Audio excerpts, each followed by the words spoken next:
Hello. Welcome again to the website Copywriter.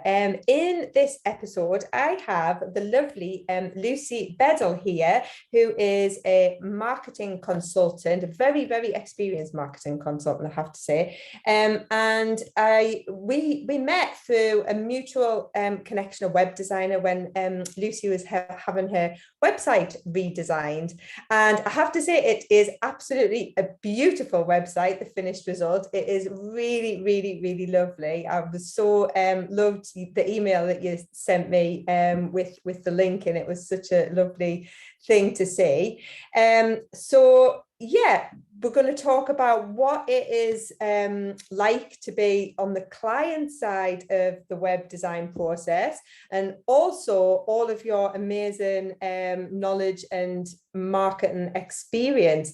There's one thing that I really, really love is this concept of using this big brand experience to help small businesses. So I'm going to ask you some questions about that. But for now, over to you, Lucy. Tell us, how long have you been in the marketing industry and stuff like that? Hello. So I have been working in marketing for a really long time. Although I have no education in marketing when I was younger, I started working for an advertising agency in the 90s, I think it was, in London. It was a massive learning curve for me. It's quite a big advertising agency, and I had some quite big accounts. So it was a really sort of good learning ground, particularly about brand and how important brand is and consistency.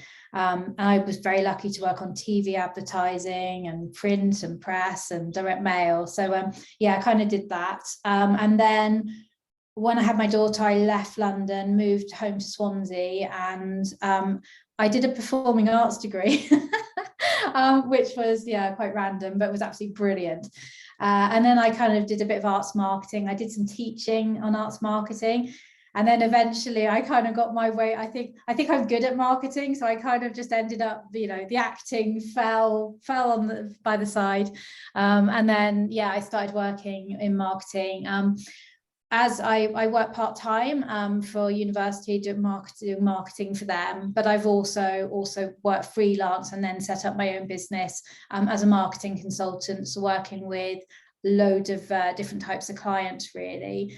And I think I'm really glad that I had that grounding in London. I think I was there about 8 years at the agency, because it's a real luxury, looking back, to work with all these experts all under one roof. So although you're only one part of that kind of massive process, and I was the client facing person, so they call them suits. So I was the account handler. But it was really, it was a real treat to work with all these creative directors and graphic designers and traffic departments and print departments and media buying departments. So that was really, really good for me, and it's put lots of stuff in my brain that I kind of use all the time. Yeah, amazing. So when did you decide you needed when did you decide that you needed a website refresh?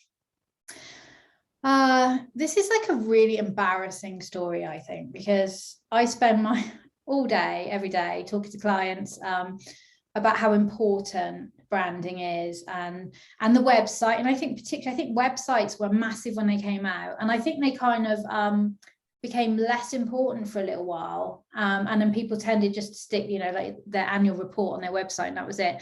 And then I think the last few years they've become so important, and I think the more digital marketing has evolved, that website sits at the heart of everything you do. I know all this, but my own website was like really meh, and I think that I made the fatal error that, again, that I tell my clients all the time.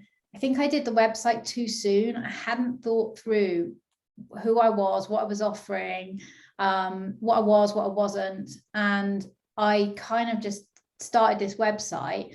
I just wrote some copy, sent it to somebody, and they made me, there was nothing to do with the web design. It was me, and it was just weak, and I was embarrassed of it, like really embarrassed of it. And I went to a conference with two amazing guys, Justin Woods and Ben Wheeler. And I think Justin had just had his website done. And I was really embarrassed showing him mine. In fact, I'm not sure I did. And his was so amazing. He was so proud. And I kind of got back and I thought, you know what? You have to invest in your brand, and you have to, but you also have to, that's a financial thing, but also it's a time thing. You've got to, there's no quick fixes with websites. You can't just have a website and make somebody go away and make you something that says everything you need it to say. You've got to sort of soul search first. So yeah, that was the beginning of my process. And the beginning of the process started with embarrassment. I was caught with no clothes on. You say embarrassing, but what you've just shared there is probably the most relatable story. like I can guarantee every single person who's been in business for more than a month it feels exactly the same. And it's just hard to you know exactly what you needed, but it's hard when it comes to your actual own website. It's hard to write your own copy. Like it's a hard thing. It's hard for copywriters to write their own copy. So I'm guessing because of your background, you always kind of wanted to work with a copywriter. I didn't write the copy for you, but I helped you to kind of clarify your thoughts. That's all it was, really, wasn't it? But did you always kind of think that you wanted some kind of help, or what was the process with that? No, I didn't actually initially. I'm not a copywriter, but I can write copy. So I didn't think I would need help with copy. I thought it was all design that I needed help with.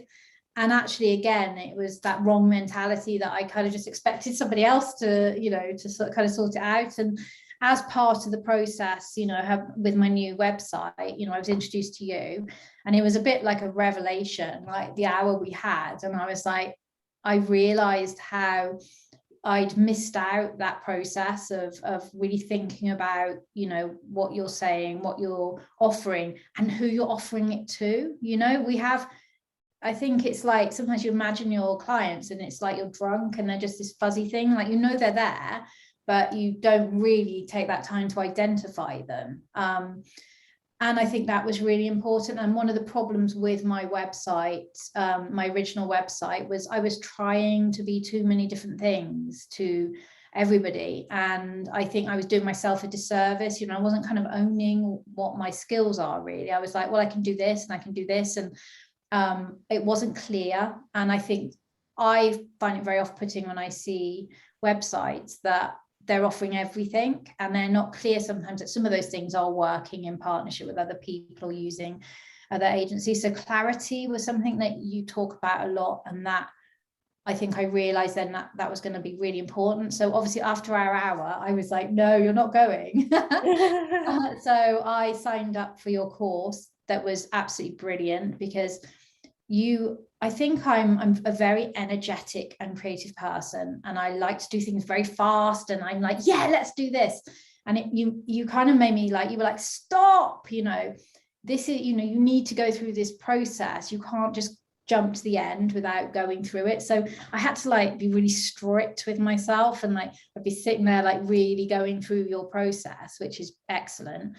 Really thinking about what my key messages are, who and who my ideal clients are, who I'm talking to, which service is is more applicable to which client, and how do you talk about that.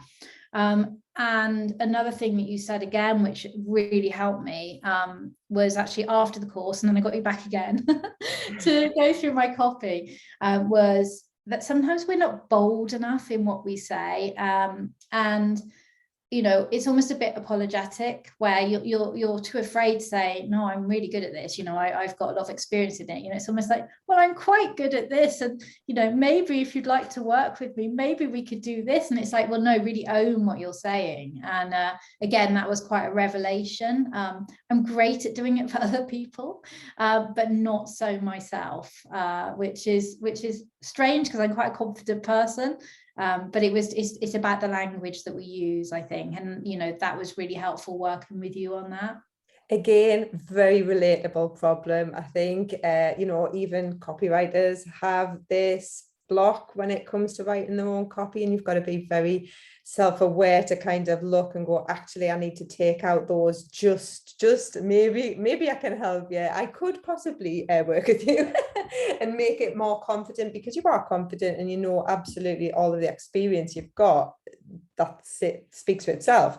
So really, you went into the web design process. Obviously, you picked a brilliant web design. Anorak Cat is like amazing. They're really, really great. So you went into that process kind of thinking that you would just handle the copy yourself. And then they give you a session with me as part of their kind of package, as part of their customer service. You must have felt like they were brilliant for doing that, given you this extra level of service. You must have kind of thought they were just extra good. Yeah, I think again it shows that they really know their stuff, that it's not just about designing something, it's got to be quite deep, it's got to be have a purpose. And I thought that was brilliant having that session, because actually that was probably one of the most important bits of creating my new website, was actually nailing down what I was trying to say.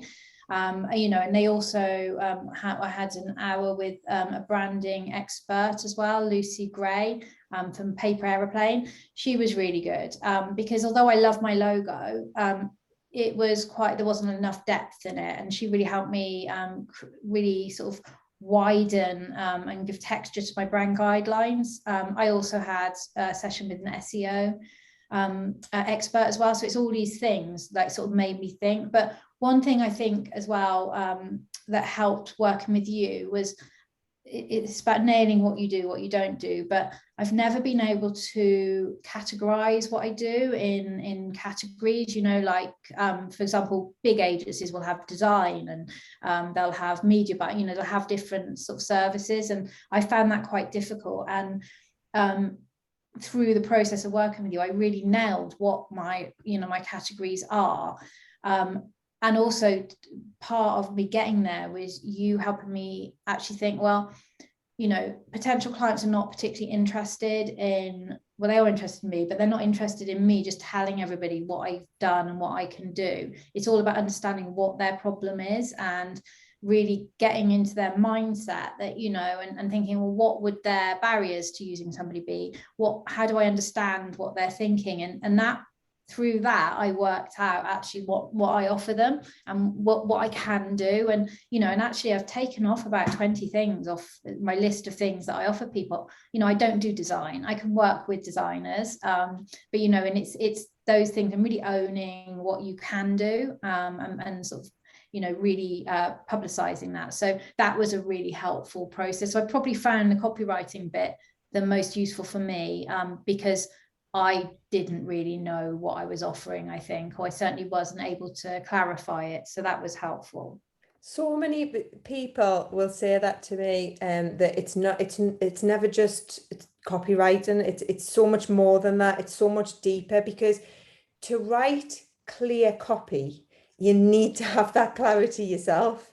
And so a lot of the work that I do with people is helping, asking difficult questions. That's what I'm essentially doing, is asking the awkward questions and nitpicking until you actually realize that you've got to be more solid in your answer. Like if I ask somebody a question and they give me a vague answer, I'm like, that's not going to cut it with the copy. So it's like I have to have the confidence to kind of just ask the questions that I need to ask and dig deep and dig deep. But it's a process, isn't it? And touch wood, nobody's said yet that nobody's not wanted to answer the questions. I think everybody appreciates that kind of level of digging. Yeah, definitely. And I think if there's ever reluctance, it's because we know it's not a quick and easy thing to do. It's actually, you do have to sit and concentrate. So you can't, it's not just something you can think about when you're washing up. You've actually got to sit down and concentrate. And, it's, and sometimes it's quite hard to really find that time, to kind of reflect. And I think, I mean, certainly for me, I think some people are very proud, and maybe too proud to actually think maybe I haven't quite got it right with, how I'm communicating. It's, they've probably got their product and they're very good at what they sell or what they offer. But I think when you experience, it's actually hard to kind of reach out and say, oh, I could do with a bit of help with this. And actually, when you do that, you really, expand and deepen what you offer other people. It's but I think it's a bit like if you do a course or something, it's a bit like admitting, well, you didn't know about that in the first place. So it's, I think there is a lot of sort of pride involved in it. So I'm glad I shook off my pride and asked for support and help with my my website. It's difficult. I can relate to everything there as well, because when I've worked with business coaches and things and marketers and stuff in the past, and they ask me difficult questions, it is hard to kind of realize that the first thing you thought of that you thought was so brilliant, like say for example, you think of a brilliant headline or a brilliant tagline and you're really over the moon with it, and then somebody starts asking you, well, what does that actually mean? And you're like, oh man, like, and you have to kind of not let it get to you, because you thought it was brilliant and now somebody's kind of, and sometimes it might be that you just haven't explained it properly, or it might, so it's all good. It is all good. All the conversations you have, it is all good. And sometimes, like, I'll leave a conversation and then I'll have time to process things. I'll go for a walk and I'll think, well, actually, what I said does make sense. It's just that I didn't quite explain it properly. This is the way I need to explain it. It's like if you get so going on a tangent away from websites, but when I'm teaching people to write social media content and helping them to share opinions about their industry, opinions about maybe the process that they use, the way they do things differently, it can feel like, oh, I don't want to say that because people might disagree. But actually, it's those disagreements that help you create the message. It helps you refine your message. It's like that's the best thing you can have, is people disagreeing, because then you can either go, oh, actually, I'm wrong, I need to tweak that, or I'm nearly there, they're not quite getting it, so I need to explain myself better. It's the same with all content, really. Yeah, definitely. And I think as well, it's about finding your voice as well, and having the confidence to speak through your copy with your own voice. There's no point if you're not, if you don't come across as a very corporate person in real life, there's no point being very corporate on your website. And and I think it's about, if you use humor in your real life, you should use it on your website. And I think that's why I like my copy and my website, because it reflects me. And it's not me trying to be someone else.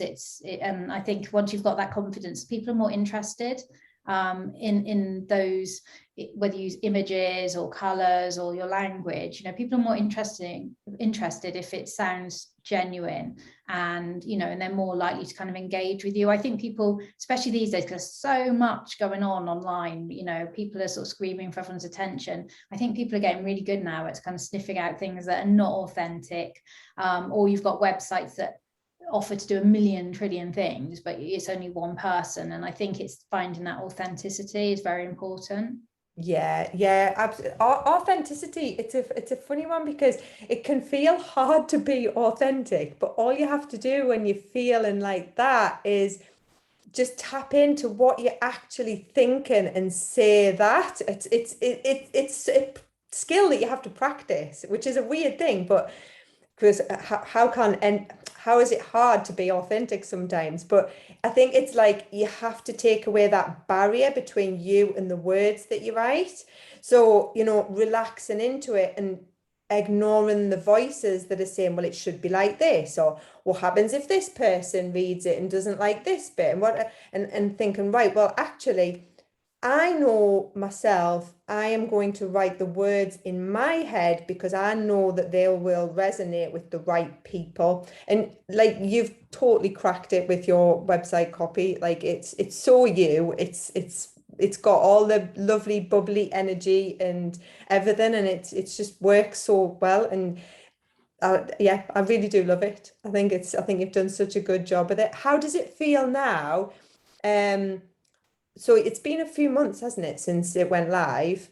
Not that long actually. I think it's been about 6 weeks, I think. Yeah, it's brilliant. It's been great.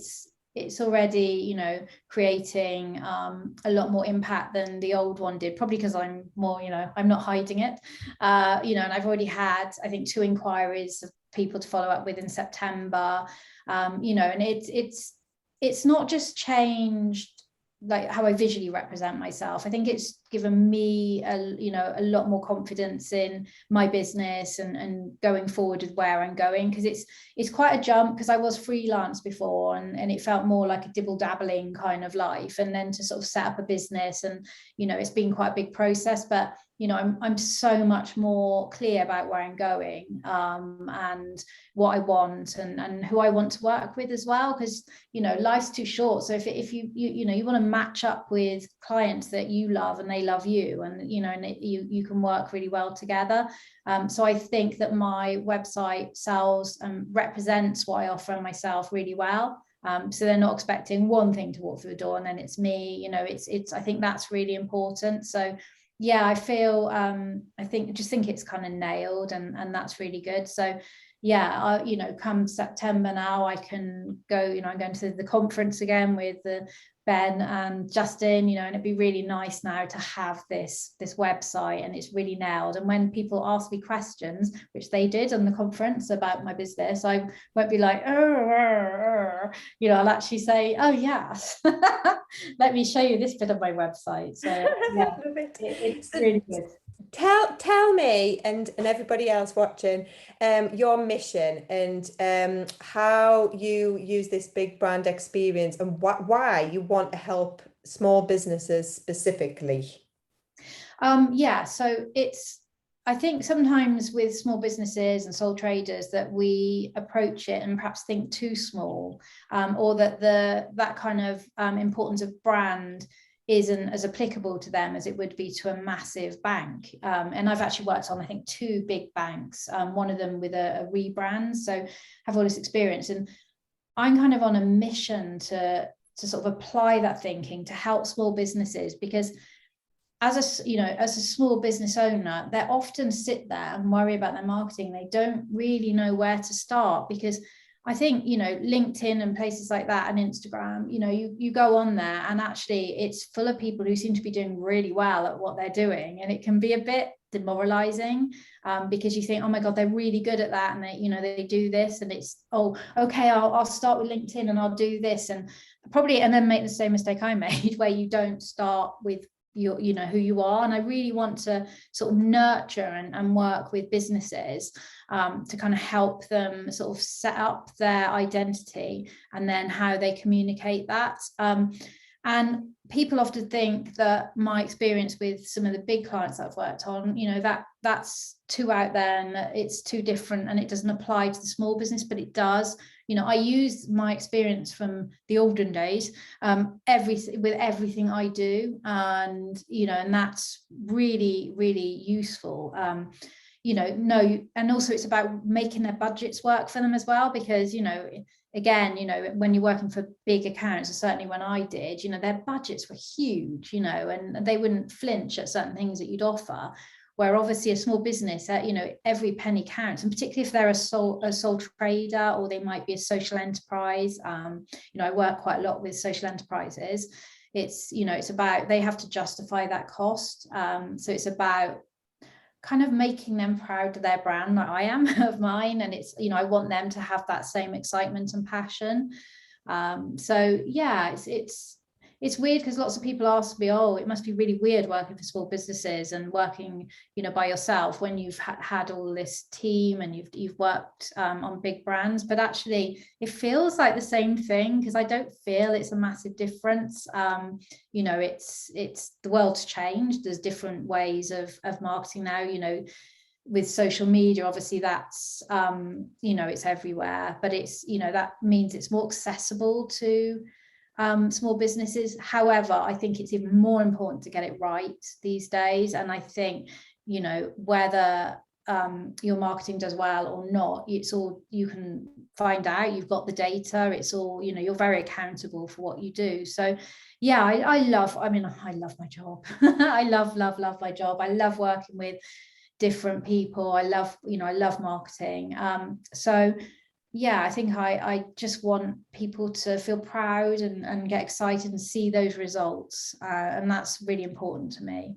It's just lovely work. Like, I feel the same. It's just lovely working with small business owners, medium-sized business owners as well, when they're so passionate about what they do, and you can see the light bulb moments going, and it is very, very rewarding, definitely. And it's like, it's that back to that authentic content again, and authentic branding and stuff, because it's so important for small businesses to realize that they don't have to pretend to be, they don't have to hide and pretend, and they're actually at a massive advantage over the bigger corporates who don't, it's hard for them to get down on a personal level on social media. It's really, really hard. It's much easier for a small business to market themselves on social media, because you just show up as yourself. Like, it's easy.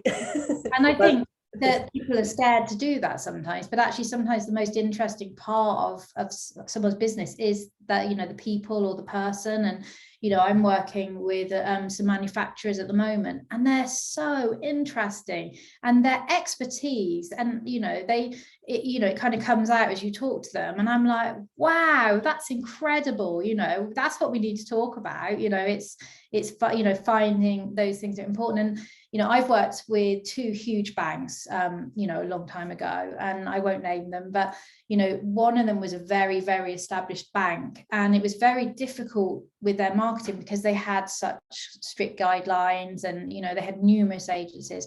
Where another bank was quite new into the UK, and they were quite, especially at the time, looking back now, they were quite brave and bold with what they said and how they did things. And so there was a lot more freedom to kind of, what, you know, to communicate what they were doing and who, you know, how we did that. So there was a real difference in their kind of mentality, and it's that kind of newer bank and their thinking, and how brave and bold they were. And that's how I, you know, that's kind of how I try and apply to small businesses. You know, it's about taking risks and being brave enough to kind of show yourself, and not just hide behind your product or service. And you know what, if people don't think you're a right fit, or they don't, you know, they don't like you, well, would never work. They're going to meet you at some point, you know, it wouldn't work anyway. Better to pre-qualify way before, rather than like, and you first meeting and then they decide. I remember going to a meeting when I was in my early 20s, and it was a very corporate client, and you know, I kind of turned up with, you know, big shoulder pads and a suit and big high heels, and I probably tried to brush my hair or something, you know, and discreet jewelry, and it's like, you still open your mouth and you're still the same person, and you know, and you can't hide that. So I kind of gave up doing that after a bit. But yeah, it's about having, you know, being yourself and being authentic. And if people, you know, you're not always going to be the right fit for people. And I think it's about, you know, being clear about that as well. You know, if somebody wants a big agency, and actually it would suit them better to have a big agency, then I will say that. Or, you know, they can work with me, and I'm very clear. I have some amazing experts that, you know, I work with, that I can bring in, but it's very transparent that I'm not trying to be something bigger than I am. And that's great. And I think the client gets so much more when you work like that. And you know, I've recently worked with some a brilliant digital marketing agency who specialize in like Google search ads, and they're brilliant. They're so data driven. You know, they live and breathe this stuff. You know, I can't replicate that. I'll have a go, but it's about recognizing when to bring in the experts. And certainly now, if somebody needed copy for a website, I wouldn't write it. I'll be ringing your doorbell. Or maybe not, because you're a little further away, but yeah. Virtual doorbell. Yeah, your virtual doorbell. Yeah, no, it just makes for an easier life, doesn't it? An easier life for everybody all around if you just, you market and you just as authentic as you can be. And like, so some small businesses that think they're boring, but they're not. Like I get this from accountants all the time. Oh, we're just accountants. We just do that. And then you actually talk to them properly. You actually have a proper conversation, and they're so interested and so passionate about helping people. I mean, this goes for lots of different industries. Like construction, manufacturing, whatever. Like when you actually get to talking to people and actually digging into what makes them different, the qualities of a small business owner, they're just, everybody's just always, in my experience, is just always so passionate, and I just love listening to people's passion. It's amazing.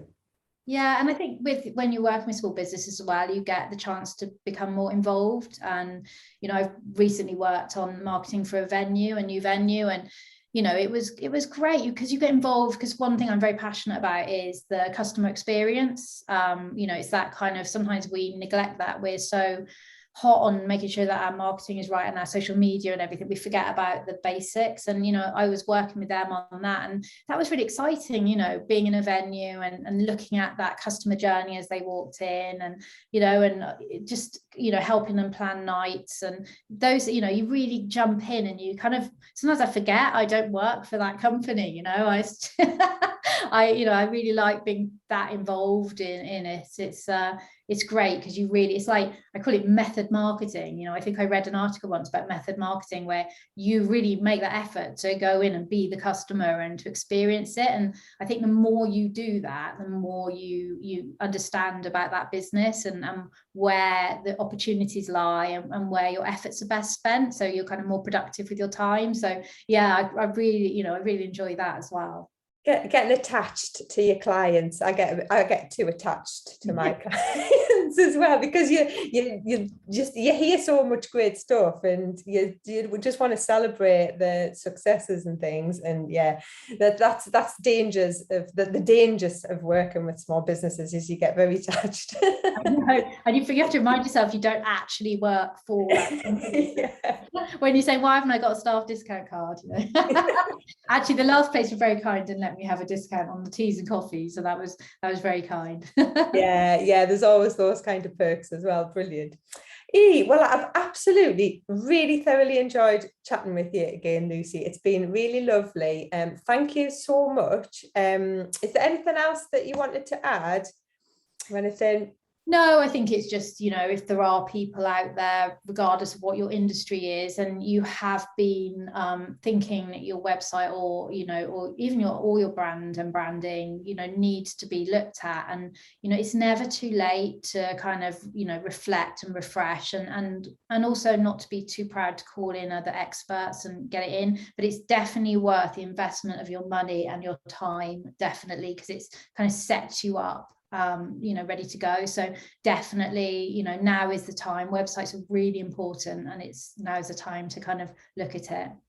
Yeah, like, so getting more leads and sales and inquiries is only one part of it.